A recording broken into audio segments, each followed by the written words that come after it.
Ne ishga kech qolding? Ozgina uzrli sabab bor edi. O'lib qolsang hamchi ishga vaqtida kelib qo'y, shundaymi? Bir bolacha onasini yo'qotib qo'ygan ekan. Shunga topishga yordam berib qolib ketdim. Ko'p katta bo'lasan-da. Topgan bahonangni qara. Qarochi oyligingni yarmi yo'q bu, shundaymi? Nimaga? Shu oy to'liq ishladim-ku. Bir kun kechikdim xolos. Bu yerda men boshliqman. Men nima desam o'sha bo'ladi. Johil aka, unaqa qilmang. Borasan, muzaysan, chiq. Uyda o'zimizni tugabdi. Bu safar kvartira pulini vaqtida berasiz. Bo'ldi, shef, bemalol kelavering. Katta shef kelyapti ekan. Hamma joyni tozalab qo'ylaring. Xo'p bo'ladi. Assalomu alaykum, ochib bo'lasiz. Va alaykum assalom, yaxshi ishlayapsizlarmi? Ha, yaxshi, rahmat. Yashir aka.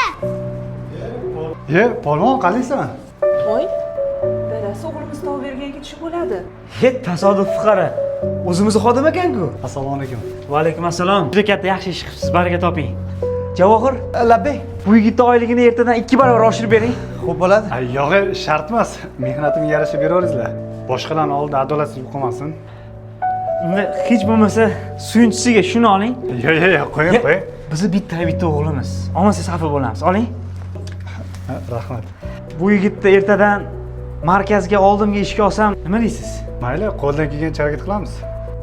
Bizga sizga o'xshagan halol yigitlar juda ham kerak. Baraka toping. Rahmat, kattakon.